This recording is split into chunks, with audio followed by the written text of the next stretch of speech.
A Cavalier researcher by the name of Eric Anderson flees from a building. He is being pursued by two pursuers as he attempts to defect from the Kingdom of Albion to the Commonwealth of Albion. Commonwealth Alliance spy organization Control steps in to assure his safety and help him defect. Team White Pigeon is assigned to this mission, titled Case 13, Wired Liar. Dorothy, Anjay, and Chisei pick Eric up as he is being pursued by two constables. The girls smuggle him into Queen's Mayfair Academy and plan on hiding him there in their clubroom until a date has been picked for Eric to cross the London Wall. The plans of the spies are complicated when Eric tells them that he will not defect unless his younger sister, Amy Anderson, is allowed to join him. Anjay and Beatrice go to investigate Amy, who is being cared for at Queen Elfria Infirmary. On their way to the room where Amy is kept, however, Anjay recognizes the two men leaving the room as the two men who pursued Eric. As a precaution, Anjay grabs an injection needle and a sedative from a nurse. She later uses this to neutralize another spy who had been planted in the bed next to Amy. When Anjay and Beatrice finally meet Amy, they come to learn that she suffers from caloritic poisoning, which requires an expensive operation to cure. It is then, after seeing the calluses on Amy's feet, which indicate that she is a ballet dancer, combined with seeing the acceptance letter to the Royal Ballet Academy that fell from Eric's bag earlier, that Anjay concludes that Eric is not planning on defecting at all. Instead, she realizes that he is a double agent whose goal is to expose Control's escape route. This suspicion is confirmed when Eric sends a carrier pigeon to his handler, the kingdom's home office. Dorothy, Chisei, and Beatrice head out to capture Eric's handlers, who are led by Public Security Minister Kimball in name of the Duke of Normandy, at their hideout. Meanwhile, Anjay takes Eric to a secluded park. After Eric explains that he was indeed approached by the kingdom's home office, who asked him to fake a defection in exchange for Amy's operation costs, Anjay has him sign a death insurance, after which she executes him. A week later, Eric's body is found in the Thames and Ange uses the money from the insurance to cover Amy's operation. Anjay and Dorothy are working secretly at Queen's Mayfair Academy on Operation Changeling, a control operation to replace Princess Charlotte of the Kingdom of Albion with Anjay. They must develop a relationship with Princess Charlotte, who attends the school as a student.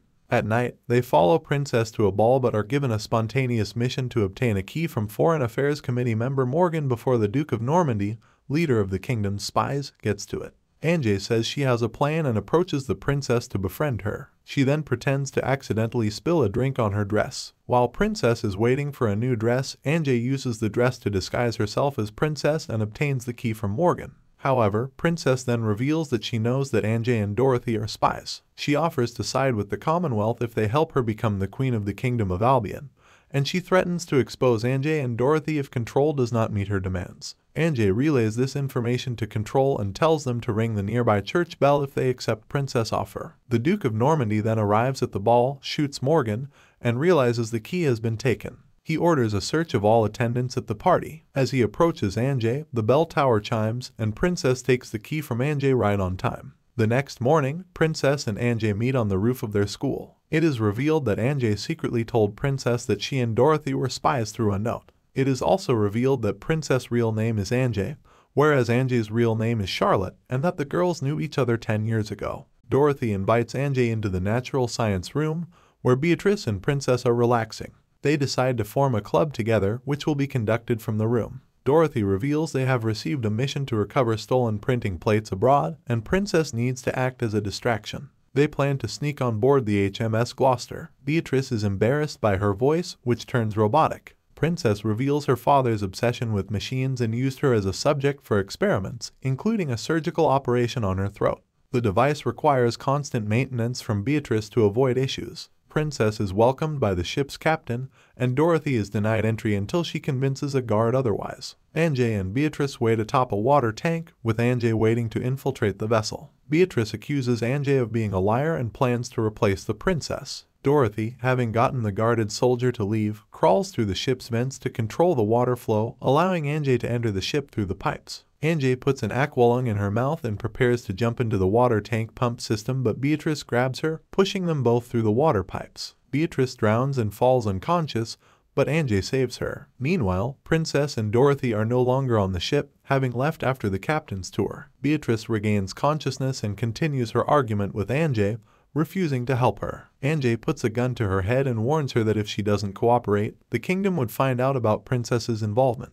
Anjay and Beatrice sneak through the ship, avoiding patrolling soldiers, and enter a switchboard room. Anjay listens to broadcasts and uses the switchboard wire's location to distinguish where the men are. To get to the plates without raising the alarm, Anjay attaches a cable to herself and walks along the ship's side using her sea ball. While walking the ship's exterior, lightning hits the ship, electrocuting Anjay, making her fall unconscious. The ship's alarm is raised when a soldier notices Anjay's motionless body swinging from the cable. Anjay is attacked by soldiers from across the ship. She regains consciousness and charges towards the Dukes, who have plates and are firing at her from an open hatch. Her sea ball cracks slightly, and she returns fire to the Duke's men, causing them to retreat back into the hatch. Anjay enters the hatch and fights with the armed men. Beatrice escapes by zip-lining on Anjay's cable into the same room as Anjay. In the room, Anjay is injured and begs her to take the plates and parachute to safety. Beatrice uses her mechanical voice box to trick the soldiers into not firing upon the door, getting all but Corporal Henry to leave. Anjay and Beatrice parachute off the airship, using the remaining sea ball's cavern to slow their descent.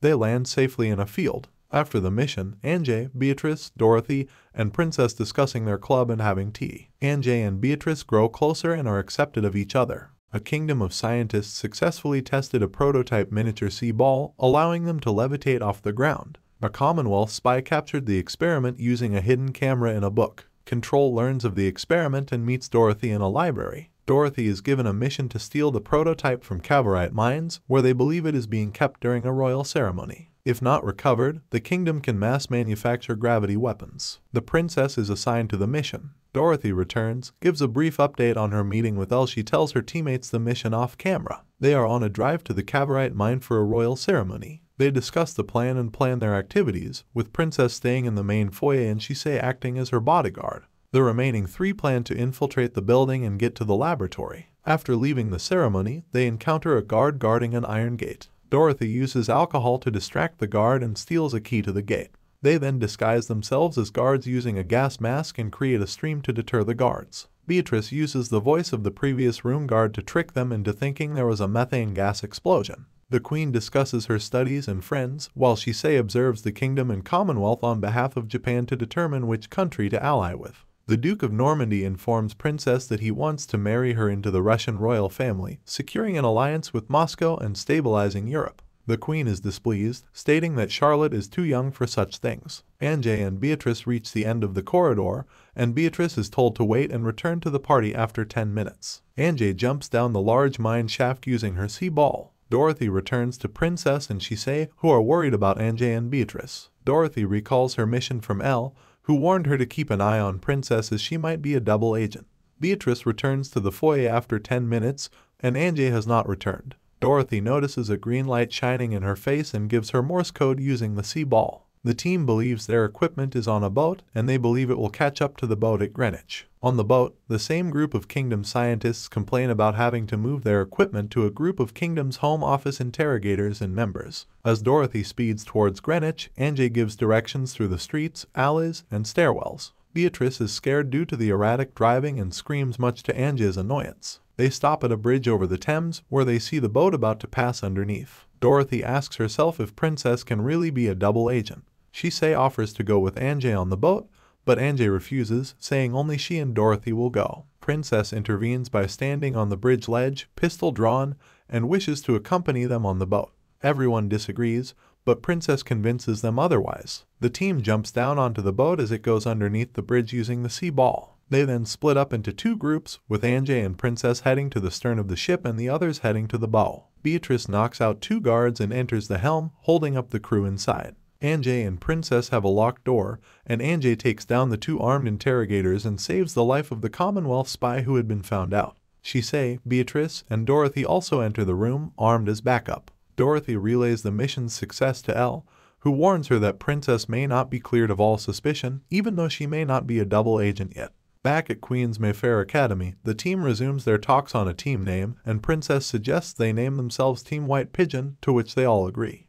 Lord Horikawa and his Japanese men arrive in the Kingdom of Albion to negotiate a treaty and diplomatic relations. Princess, Beatrice, Anjay, and Dorothy are waiting to welcome them. Princess was chosen by the royal family due to the assassination attempts against him by Tadu Jubei. Lord Horikawa and his men give the princess a kneeling bow and entrust them into her capable hands. On the train, Dorothy inquires about the treaty, and Lord Horikawa begins discussing its terms. Princess sees the importance of the treaty for her and her country, so she promises to arrange a meeting with the queen. The men give the princess a kneeling bow for her kindness. Meanwhile, Shisei is waiting atop an aqueduct and jumping aboard. Anjay confronts Shisei, who is casually looking through a spyglass on the train roof. Dorothy joins them on the roof and opens fire on Shisei, thinking she is the assassin, but Ashima screams at them to stop, explaining that Shisei is not Tadu Jubei. Lord Horikawa allows Shisei to stay with him as a bodyguard, and Shisei insists on protecting Lord Horikawa and killing Tadu Jubei. Anjay does not trust Shisei, seeing her as a security threat to Princess. However, Princess puts an end to the conflict by having the two partners up to get them to trust each other more. Anjay and Shisei patrol train cars, discussing their protection in case of Tadu Jubei's arrival. They reveal that they have a platoon of 50 guards on Car 5 and the caboose, but Shisei believes they are not prepared enough for an attack.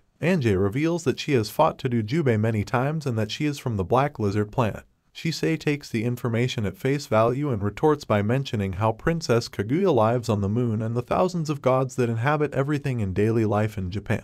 On their journey to London, they make a stop. Anjay sees Shisei use a traditional Japanese spell to help a crying child, and Shisei mentions her father teaching her the magic spell. Anjay notices suspicious behavior from a janitor and a soldier on board. The Duke of Normandy and Gazelle discuss secretly working with Jubei to prevent Princess Kaguya from assassinating him. A soldier enters Car 5 and Dorothy confronts the soldier outside, who shoots him in the shoulder. When knocked down, the Solider pulls the detonation wire in a suicide attempt, killing him and injuring Dorothy. A train approaching and pulling up alongside the royal train on a parallel track is Tadu Jubei. Tadu Jubei remarks on how the Duke of Normandy kept his word and ordered his men to commence their attack on the royal train. The attack begins with Tadu Jubei trains harpooning the other train in an attempt to derail it, and Jubei's men fire a cannon that kills some of Lord Horikawa's samurai. Anjay and Shisei use the sea ball to get across to Tadu Jubei's train and resume fighting his men. Tadu Jubei kills the train driver and Ashima, then moves onto the state car, cutting down two of the Lord Horikawa's samurai and swinging at Beatrice, who is trying to protect Princess.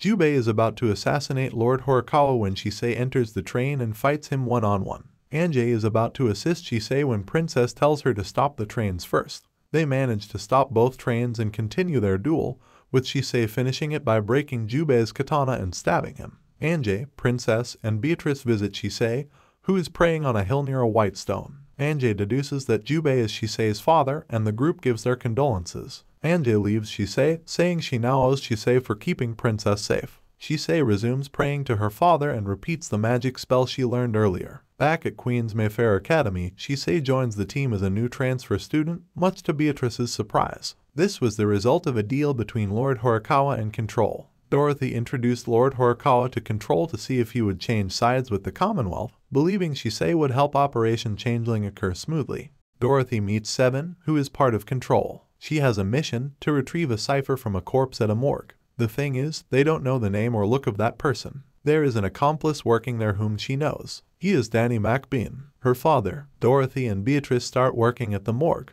Dorothy instantly recognizes her father. Danny is glad to see his daughter, whom he addresses as Daisy, but the feeling isn't mutual. Dorothy notices a group of debt collectors led by Frankie harassing Danny for his debts. He keeps assuring them he will pay them, but he needs more time. So when they see his beautiful daughter, this prompts Dorothy to say that she doesn't want to end up like Danny, a loser. He starts to throw a tantrum and abusing the furniture. Beatrice tries to stop him, but he gets rough with her and messes with her voice box. Dorothy pushes him away, and Danny feels bad. Now he starts crying about being lonely and all. Dorothy tells Beatrice about her past. After Dad lost his right hand in an accident, he changed. He blamed and envied everyone and everything. Dorothy became his object of constant abuse. Her mom couldn't take it and abandoned them. After every beating, he would apologize, but there was only so much she could take, so she ran away. The same day, the revolution happened, and she was glad it did since she didn't have to see him again. The only thing she is grateful for is that Dad never abandoned her like Mom did.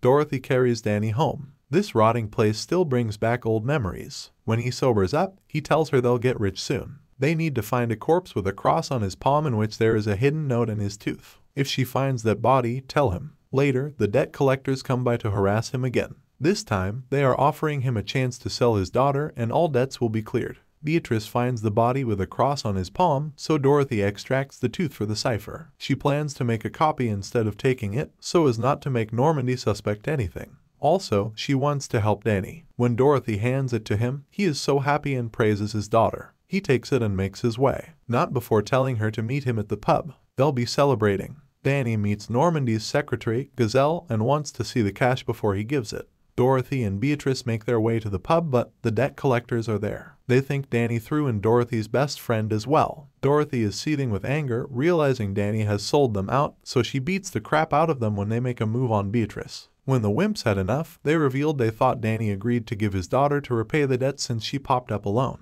However, back then, Danny kept pleading not to take his daughter. Meanwhile, Danny is ranting about his bright future with his daughter, but Gazelle throws a sword that kills him. So while Dorothy and Beatrice wait at the pub, feeling really grateful to Danny despite being a worthless father, little do they know Danny's body is now in the morgue.